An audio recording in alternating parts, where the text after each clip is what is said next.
Everyone, welcome back. Here we are in a brand new month. How in the world? Oh my goodness. I am absolutely loving this series that we're in. In case you're jumping in right now, we are in week 5 of a 7 or 8 week. I haven't decided at this point. I might do 8. Just make sure that we get everything covered. But we're right in the middle of a series all about how to plan and launch your group successfully.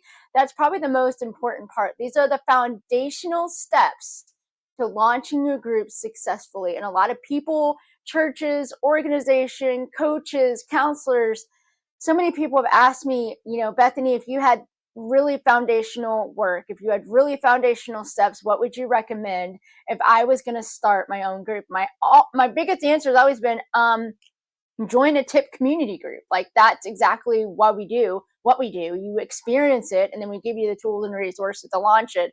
But a lot of times people aren't either ready to do that, or some other comes along, and I'm like, I need to provide a resource that really anybody can at least think through before they go through the process of trying to launch a group, because I've seen so many people with amazing ideas not really think through the cost, not really think through the purpose, not think through the people, and they rush into it, and it really doesn't work well that way. And sometimes it even fizzles out, and it's hard for me because I watch those same people and they walk away and go, well, that's not going to work, so I can't do this, I can't do groups, and they just leave the whole idea altogether. And the reason I'm so gung-ho on groups, the reason Step Out and Thrive exists, is because I truly believe that doing groups in the right way can not only help the people that are in the groups fill up with life to enable them to do what they've been called to do, but as a facilitator, it can do the same for you, especially in a peer-to-peer group.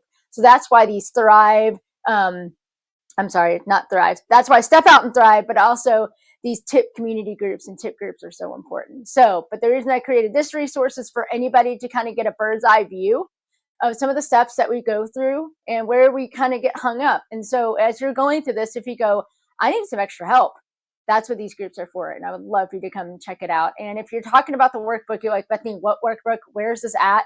If you go to bethanyboring.com, and you can download the 7 foundational steps to launching your group successfully. And you can follow along with us. It's totally free. Again, we're on week 5. So what I would encourage you to do, if you're jumping in now, I'm so glad that you're here, but go back to week 1. And I'm not even going to tell you what the previous steps are, because I want you to really go back to week 1, because this is the step today that most people start on without doing any of this pre-work, and it gets them stuck every single time. So I'm asking you, begging you from previous experience, please go back to week 1 and start there. So today, yes, we are on step 5. And if you got your workbook, you'll see that the whole purpose of step 5 is plan. And you're going, Bethany, that's what I've been doing this whole time. Yes, you've been planning, you've been preparing this whole time. However, this one is more essential because now you know your people. Now you know your schedule. Now you know your purpose. Now you know your guidelines. You got all of these things that you work through. You got all of this stuff coming into it. It's not about necessarily the material and the resources and even the way that you're going to facilitate your group. Instead, it's all about the purpose. You're doing this very specifically. You're not just copycatting what somebody else is doing that's going to meet a purpose that they're doing. You're not just copycatting the best time of the week for those people. You're doing what's good for you and what feels good for you and what's able to do for you and your people and who you're with. And so that's why this is so important, because this step changes a lot of things. But if you start here, you see what I'm talking about? When you start here, it's so easy to grab something that somebody else is doing. And then there's nothing wrong with grabbing like Bible studies that people are doing and then following it to the T and expecting the same results that those people got. And the reason that you're not getting the same results is A, it's a totally different group. You facilitate differently than other people facilitate. But B, you haven't gone through the purpose. You haven't really gone back to the purpose part. You haven't gone back to praying. You haven't gone back to really connecting with the people that you want to connect with. It might just be an open invitation. You might not even have the right people that you really want in the group.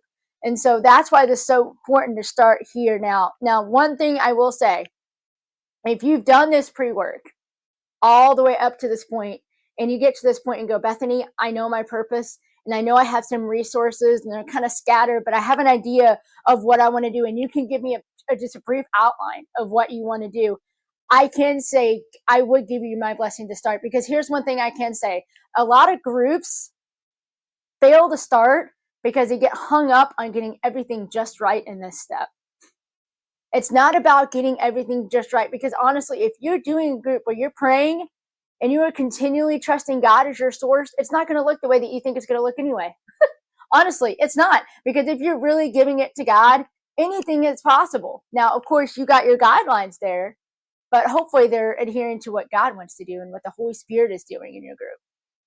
So with that being said, I have seen people that get so stuck in the planning and the resources and creating their website and making sure that their group has an online group and which platform to use. And then they have to produce videos to make sure it's dripped at a certain time. And then they have to have technology to make sure that they get it at that time. And then they have to make sure that their people know how to use the technology to make sure they get the lesson that they need to get at a certain time. Do you see where people can get stuck at this step? I've seen people fail to launch groups because of this step, and it drives me nuts every single time, because I always take them back. Well, what is your purpose? Well, I want them to learn. I said, no. What is your purpose? What is your why? Your why is not your what. Your why is a why. So why is that so important that your people learn this? And so they'll go back and they'll go, okay, you're right. I'm making this way too complicated. And let me tell you this, and many people know me well enough to know that I overcomplicate everything. So I've learned, before I launch almost anything, I will either go to my kids sometimes and go, I'm thinking about doing this and this and this. And sometimes they'll talk some sense into me. Or I also go to some really good friends of mine that have the permission to look at me and go, Bethany, let's pull out your calendar. Let's see how much space you really have. Because a lot of times I'll give myself an hour to do something that could normally take a week. And then I'll be mad at myself for not getting it done in that 1 hour. And so if you are like me and you have these amazing vision, like you may have an amazing vision for something, that's great, but you've got to get people to come alongside of you to help that vision come true. Or to make it look the way that you want it to look. Or you may start out with that vision and go, okay, that's what I want it to look someday. But for right now, we're building this plane in flight. We're going to lift off. We're going to have the stuff for maybe the first week, maybe the second week, but then we're just going to go with it. A lot of the groups that I start, I have the resources somewhere, but I don't necessarily know where they're at, or I'm editing it, or I'm praying over it before we meet that week. A lot of the groups, and this is why I love what we do here in Step Out and Thrive and Tip community groups, is because we give several different models. And so you can walk in one day and barely have to prepare anything, because a lot of the group does it for you. You teach the group how to relate to one another. And a lot of that work is done for you because you're modeling how to show up to the group. And so a lot of times I think we put way too much pressure and we try to get so much into our little group setting that our people are like, oh my goodness, like I came here to get closer to other people, but I've sat here and listened to somebody talk the whole time. That's not what I wanted. That's not what I signed up for. So again, you're going back to, guess what? Your purpose. Do you see why the purpose is so important now? I hope you see that right now. You see how important that purpose is. So go back to your purpose. And if you're watching this live, and if you're listening to me live, and you've got your workbook and you cannot name your purpose right now, you cannot name your why, I do not want you completing this step. I want you to go back and really spend time with your why, because your why will make this step make more sense. And your why will give you the room to breathe in this step, because it will give you, okay, like my groups really function on how to help groups connect. So there's some group settings where I only have one or two things that I talk about, and maybe just for a very brief time during that group session. The other parts is where they're interacting with one another. That's what they paid for. That's why they're there. They want to experience what it is to experience and receive that closeness in the groups, so they can turn around and launch that same thing 6 months later when we talk about launching. And so keep that in mind, because again, if you don't have your purpose, you're giving people what you think they want, not what they think they do want, and not what they think they need. So again, that crucial step of communicating with your people, connecting with your people instead of just giving an open invite to anybody everywhere, to really have those in-depth conversations with people. So you know, when you pre-screened everybody that's in your group and you know what they're signing up for, and you know how to deliver that in a way that they can receive, they can understand, they get their needs met and more, probably, by being in your group. So I hope that makes sense. It makes this planning piece so much easier. And that's how you see people that are launching these groups, and they'll tell you, man, I only have like 1 week plan. And you're like, how? How did you only have 1 week plan before you did this? Like, how do you do that? It's because they knew their people. It's because they knew their purpose. It's because they did something that they already knew and understood and had resources for. They're not creating something brand new. They're doing something that they're already living out on a daily basis.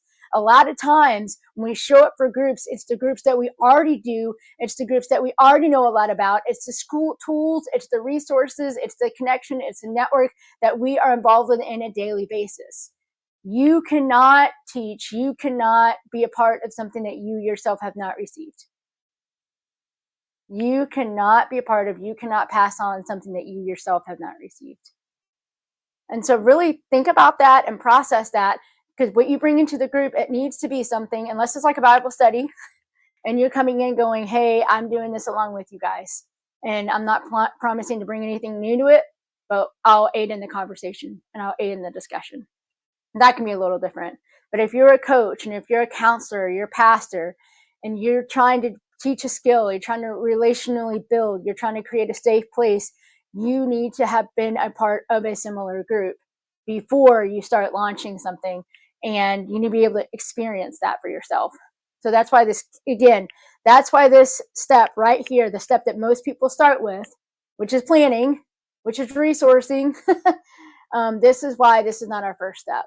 That's why we always go back to purpose, why we always go back to prayer, why we always go back to planning and scheduling and people and resources. That's why we always go back to that before we get to this current step. So I hope you feel equipped. I hope you are listening to this going, yes, Bethany, I've done my work.